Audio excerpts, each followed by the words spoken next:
Hey guys, Moose here. Welcome back to another episode of Life is Feudal Forest Village. I don't really know what's going on right now.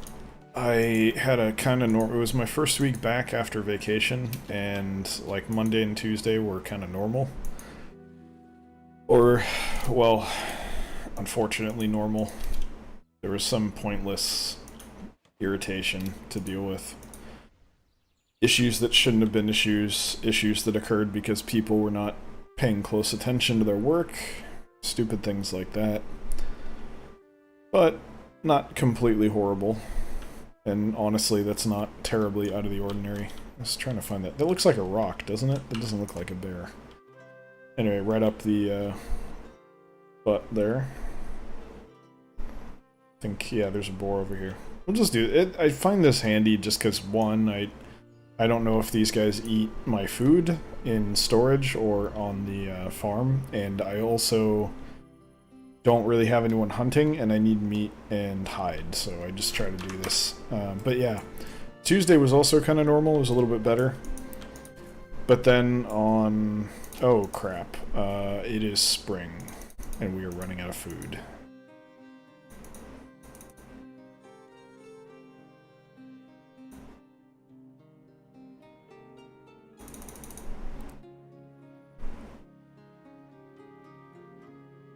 Is that everyone I have? No. Maybe the issue with the fishermen not being able to keep up was a tool-related thing? I don't know.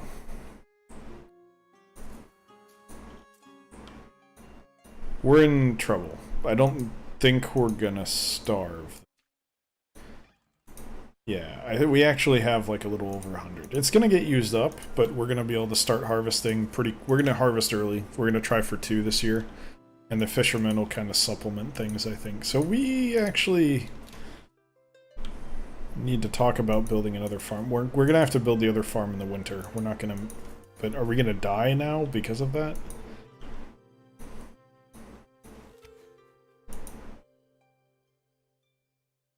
We might.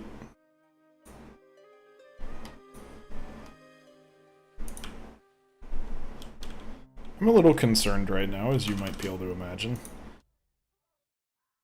Oh, that wasn't a great spot. No, whatever. It'll work. But yeah, like... Monday, Tuesday was normal, and I was like getting back into my rhythm, but then we had like a special off-site thing meeting on Wednesday, and that kind of just threw everything off, and now I'm way out of my rhythm. I don't really know what's going on. Nothing feels right. Everything feels off. Like, I wasn't really productive today. I'm not saying the meeting was pointless. I think it had value. I don't think it's as simple as just saying, oh, well, I didn't like it. And I didn't even necessarily dislike it. I think it was fine. I would have chosen to continue working if it was me, because I have some ideas that I want to work on and stuff, but it's whatever. Fine. It wasn't terrible. It wasn't even really bad. It was fine. I just focus on tasks. That's what I do. I like to accomplish things, work on stuff. So it's a little weird for me. But that's me. Everyone's different. And if the leadership says go do this thing, then we go do this thing. I think I should probably take 3 fishermen off and make them hunt. And then once this one's finished, which ought to be relatively soon, we're going to do the same thing there. I don't know where the builder is. Here he is. Oh no, he's a fisher. Whatever. Well, we're going to take him to go build, because I'm going to kill some animals on the way, and I hope that food will supplement things for us.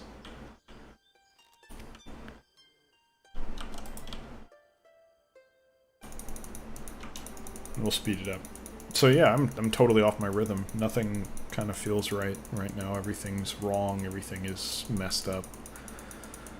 So I gotta find my rhythm again on Thursday and Friday and hope to get back in there. The other thing is I'm not really ready to go, oh, 2 days time off for for weekend and then back to work. I'm ready for like, oh, I've worked a week, so now I have another week off, right? That's how that works. I'm not in there just yet.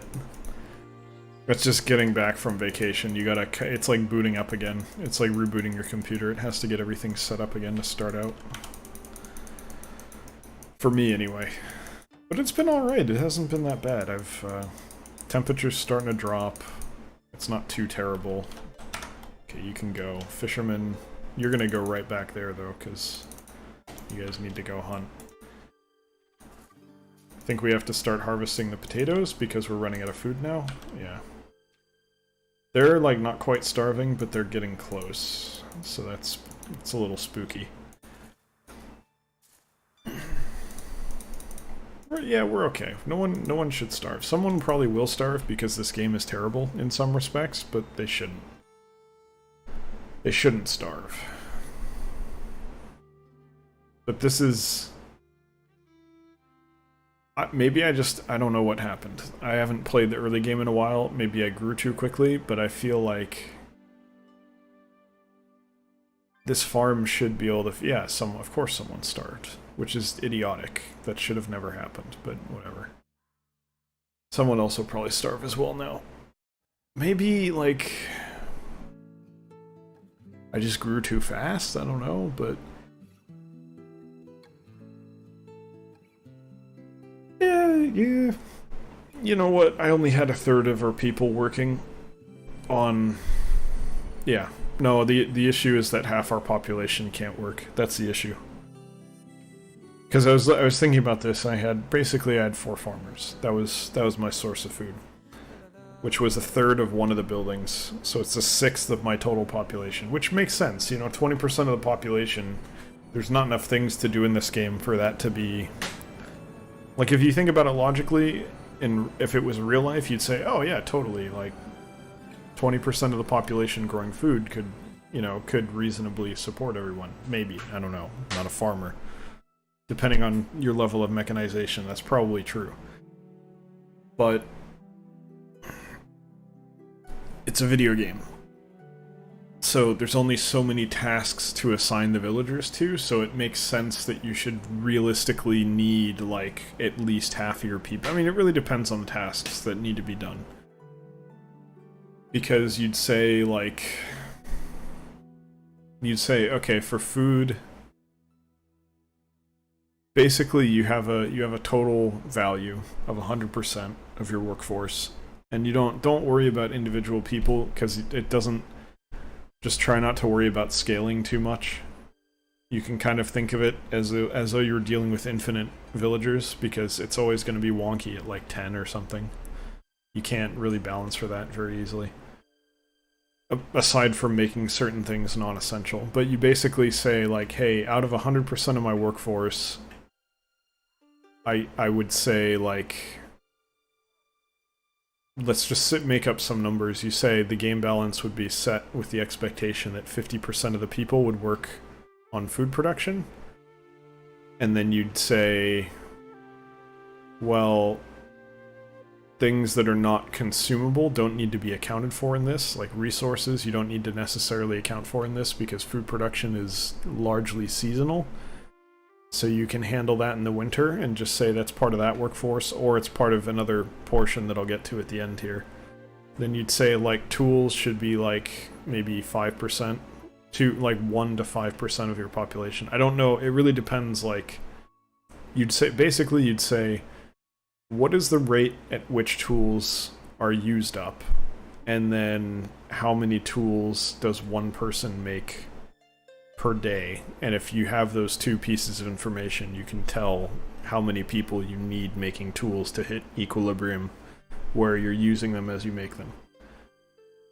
I'm assuming that's a very small number of people because we're almost always going to be... I don't know if we've ever been behind on tool production unless we just weren't making any. Like, they don't get used up that quickly. You do a similar thing with clothing, and I think that's the only other consumable. Everything else is basically falls into the food category. Oh no, heating. Yeah, you'd go for charcoal or wood, and you'd say how many people does it take, and how quickly is it used up per person.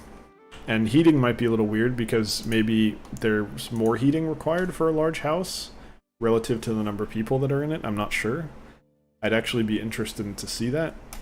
But this is kind of how you'd balance a game like this. So you'd say, like, okay, well, you need, let's call it 60% to make it easier, because we're kind of not filling it out too much. 60% on food, 5% on heating, 5% on tools and clothing.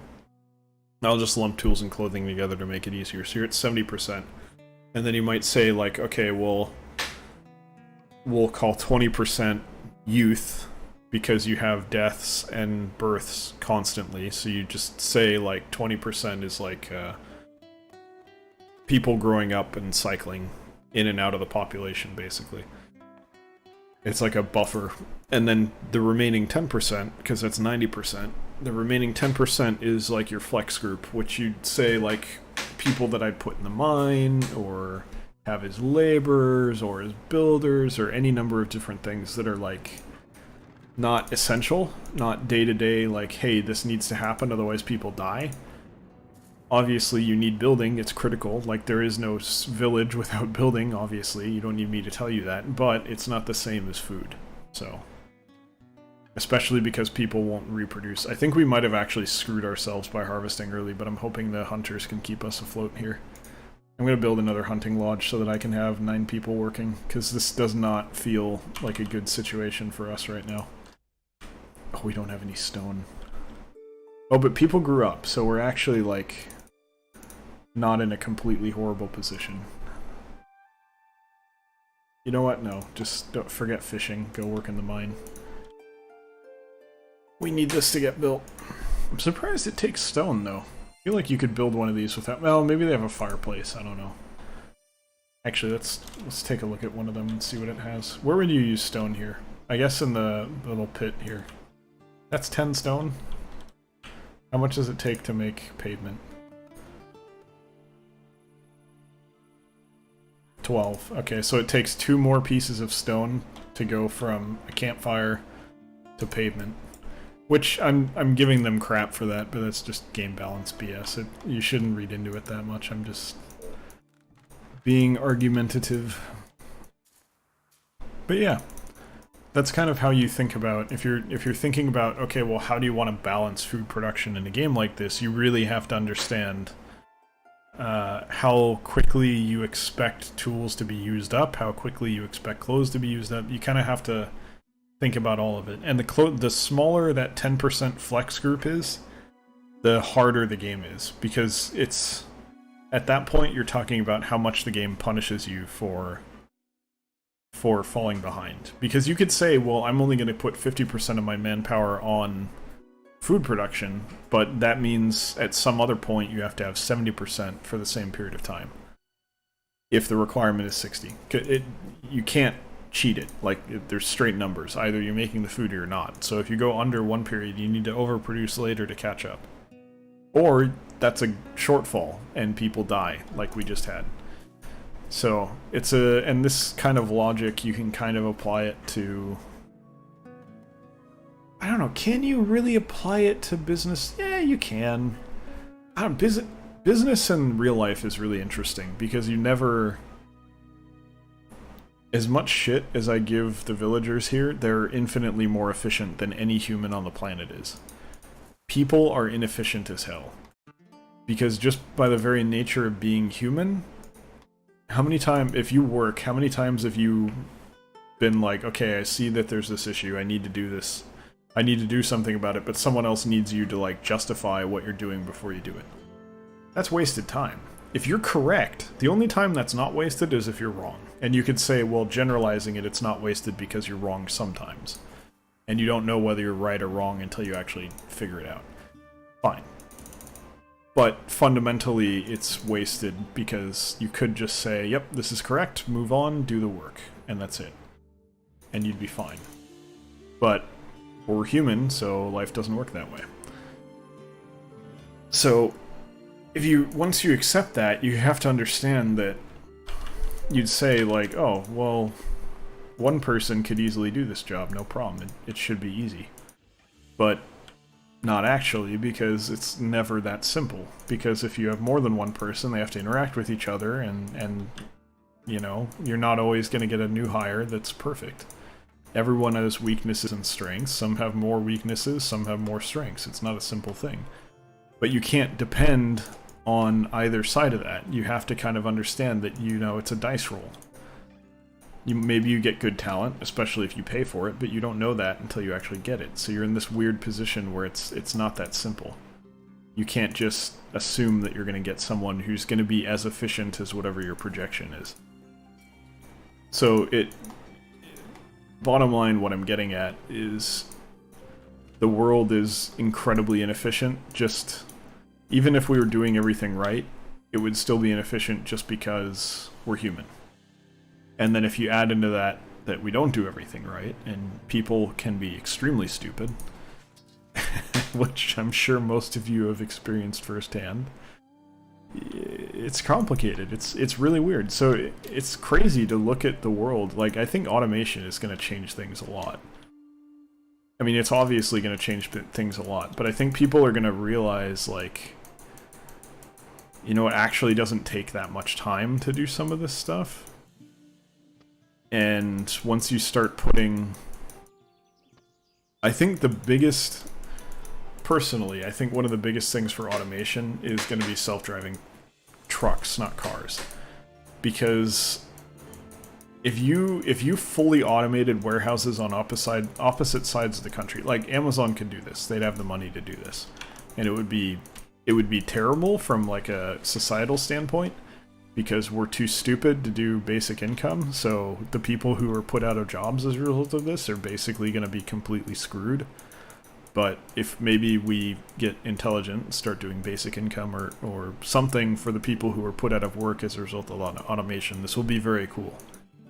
Because logistics are crazy complicated, like trying to figure out how do I get a truck full of something from New York to California, and how do I do it as quickly as possible? Because if you can do it quickly and consistently, the result of that is you don't have to plan ahead as far, and if you don't have to plan ahead as far, you can be way more flexible. So what if the reason not everything on Amazon ships in 2 days is because there's no guarantee it's where you are. A lot of the stuff that is on Prime and ships quickly, and the one-day stuff, the reason it's doing that for you is because there's a warehouse not that far from you that has it in stock. It's not because this particular product has better support or something. It's just that product moves at high enough volumes regularly enough that they can stock it in more distributed warehouses so they can get it to you better. But if you start having like automated trucks going from automated warehouses that can drive 24/7, they only need to stop for gas. And maybe they don't even have to stop for gas, because what happens when you take out the driver? Do you even need a driver's seat? All that space could be used for gas. Or nothing at all. It could just be more gas efficient because there's less mass to it, but I don't think that'd change much. Anyway, point is, like, it's going to change a lot of things, and I think we might realize that there's more that we can accomplish as a society as a result of the automation, just because we've taken ourselves out of the equation. As stupid as that sounds, I think by not working, if we do things correctly, we could actually be more productive than we are when we're working, which is crazy, but we're inefficient creatures. Like, humans are not efficient. We're just not, and that's okay, you know. It is what we are. There's benefits that we gain as a result of that, and that's fine, but it's just crazy to think that there's a very real possibility that we would be better off not directly doing any actual work, because we're never going to be as good at it as a machine. We're just not. Why not embrace that? And there's lots of reasons why not, but imagine if, like, being a US citizen was like, going down this road would be, like, really dangerous, because it gets, basically what I was going to say is, what if being a US citizen was like being a citizen of a company? Which is not what I mean. But what I mean is, what if you have all these companies in the US, fine, you know, whatever. Whatever they may be, they're here, they're doing work here. They use resources here, they have offices here, whether it's automated or not is irrelevant. They pay taxes. You say the majority of people are unemployed, and they do, you know, you can do whatever. And you can set up, like, This is something the reason I'm interested in this is because I've kind of, the stories that I was talking about writing kind of deal with this. Give people busy work, or give them something that, like, yeah, I could have a robot do it faster, but it's not urgent, so here, you have a job, you feel important. If that's necessary, fine, do it. But you could just do whatever creative bullshit. If you want to learn how to code, go to class, we'll pay for it, no problem. Whatever it may be. If you want to better yourself, you want to work on this or that, you just want to travel around, walk around, hike every day, fine, no problem. The idea would be that instead of having a job, US citizenship would, via taxes of the automated corporations running within the United States, would lead to like a dividend that would pay out to citizens. And that could be basic income. But you don't want it, the issue with that, and the reason why I was saying, one, you don't want it to be a company, because that evokes some very bad imagery that we don't want to get into with oligarchies and like corporate-owned countries, which we don't want to go towards for a lot of reasons. But also, like, you don't want it to be inconsistent like that. You don't want it to be like, hey, you know, this week or this month I got $100 because things sucked, but the next week I get 1,000 because we had really good performance. You don't want that, or really good sales or whatever. That shouldn't be the way it goes. But you could figure something out within that, and I think it might be interesting to see what reality is like when that happens. And in some respects, I hope it doesn't happen in my lifetime, because I like doing work. As stupid as that may sound to a lot of people, I like being productive. But I also do hope it happens in my lifetime, because I want to see what that looks like. I want to see how we tackle that challenge, because it's going to happen. Automation now, honestly, I could automate half the people I work with out of a job just with Excel. That's Excel. Someone who's actually programming and developing, like, consistent, like, intelligent decision-making AI, or whatever you want to call it, I think could do a lot more. But anyway, interesting topic. I really enjoy it. Hope you guys enjoyed it as well, because that's going to be it for today's episode. So I will see you in the next one. Thanks for watching here on YouTube. There's always streams over at twitch.tv/electronicmoose. This week it's Thursday, Saturday, Sunday, because things got weird with work, but typically it's Wednesday, Friday, Sunday. So feel free to come by and check those out. Twitch.tv/electronicmoose, 6 to 8 p.m. PST, which is 9 to 11 p.m. EST. Feel free to check that out if you like. If not, thanks for watching here, and I'll see you next time. Take care.